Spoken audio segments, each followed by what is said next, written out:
akibat berwirid tanpa guru. Pertanyaannya, Habib Lutfi yang saya muliakan, saya mempunyai beberapa masalah yang telah lama mengganjal di hati saya. Pertama, saya sering melihat pengobatan dengan bantuan makhluk halus. Apakah hal tersebut diperbolehkan? Kedua, saya juga sering melihat orang melakukan hipnotis. Apa pandangan Islam tentang hipnotis? Apakah hipnotis dibenarkan atau dianggap semacam ilmu penipuan? Ketiga, apa bedanya kita membaca wirid-wirid tertentu dengan atau tanpa ijazah dari seorang guru? Abdurrahman, Lubang Buaya, Jakarta. Jawaban dari Habib Lutfi. Patut diketahui, ikhtiar untuk menyembuhkan penyakit merupakan kewajiban. Selain itu perlu diketahui pula baginda Nabi Muhammad SAW bersabda, seseorang yang terkena cobaan, penyakit atau lainnya, dan ia ridho atas penyakit yang menimpa dirinya, maka Allah SWT akan mengampuninya atas dosa-dosanya, sebagaimana sang bayi yang baru keluar dari rahim ibunya. Ini menunjukkan kedudukan ridho orang yang menerima cobaan dari Allah SWT. Pahala karena keriduan menerima cobaan sangat luar biasa. Ditambah lagi dengan pahala karena melaksanakan perintah Allah agar kita berikhtiar.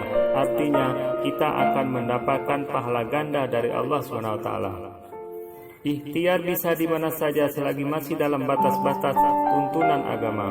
Di antaranya adalah berobat ke dokter. Tak perlu ditekankan, dalam ikhtiar itu kita tidak boleh menyekutukan Allah SWT. Itulah prinsipnya. Contoh, minum obat atau pergi ke dokter, kedua cara itu sudah ikhtiar. Namun menyembuhkan hanyalah Allah SWT. Adapun seseorang yang mengundang makhluk halus, khodam, itu dijelaskan dalam kitab-kitab tertentu.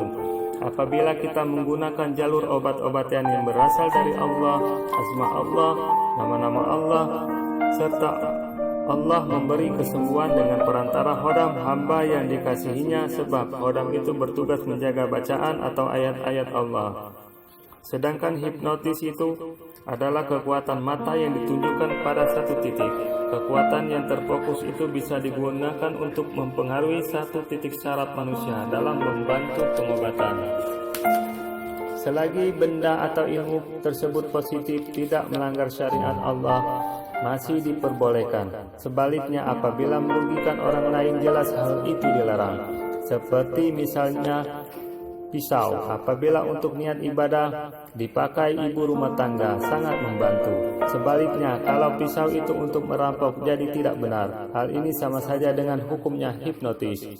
Mengenai pertanyaan melakukan wirid tanpa guru, ketahuilah dengan melakukan wirid tanpa guru akan timbul letupan-letupan yang tidak seimbang di dalam jiwa orang itu, dan akibatnya muncul sikap yang tidak terkontrol atau efek yang kurang baik. Contohnya, menemukan kegoiban sendiri karena mentalnya belum siap, maka akan muncul kesombongan diri dan tidak mendekatkan dirinya kepada Allah SWT.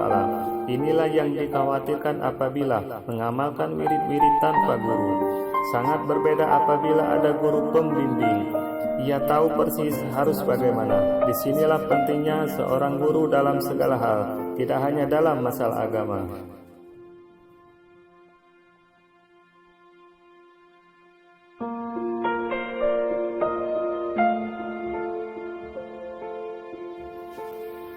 Pengertian ma'rifat dan tajalli.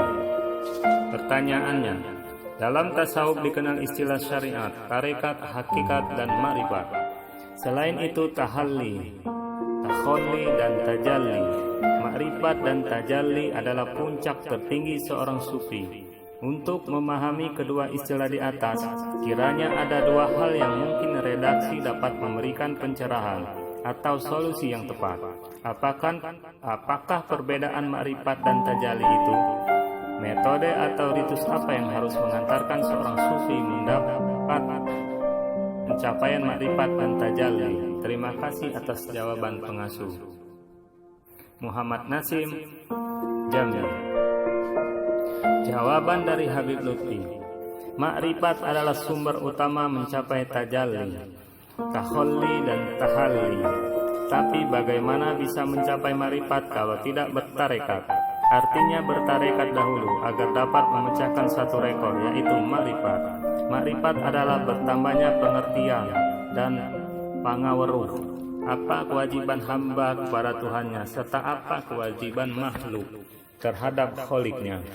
Pengertian di antara hubungan makhluk dan kholik disebut makrifat. Disinilah letak perjalanan itu. Kalau sudah bisa menggapainya, niscaya akan merasakan tajalli.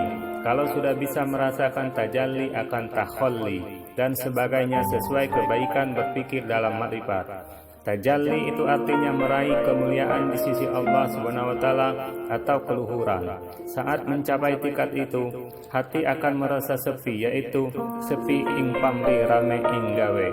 Namun yang sebenarnya, maka makna tajalli sangat luas. Ini bahasa tasawuf dalam tarekat. Kalau hati bisa meletakkan sepi selain Allah, itu artinya akan menemukan satu takholli, yaitu satu kenikmatan, kelezatan, dan kemanisan, karena bisa melepaskan semuanya selain Allah dan Rasul-Nya.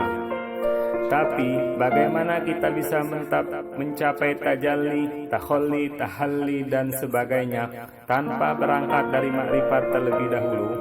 Mana mungkin akan mencapai makrifat tanpa dari tarekat itu sendiri?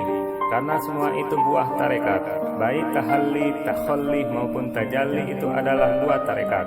Sedangkan tarekat adalah buah syariat. Jadi tidak bisa dipisah-pisahkan syariat, tarekat, dan hakikat.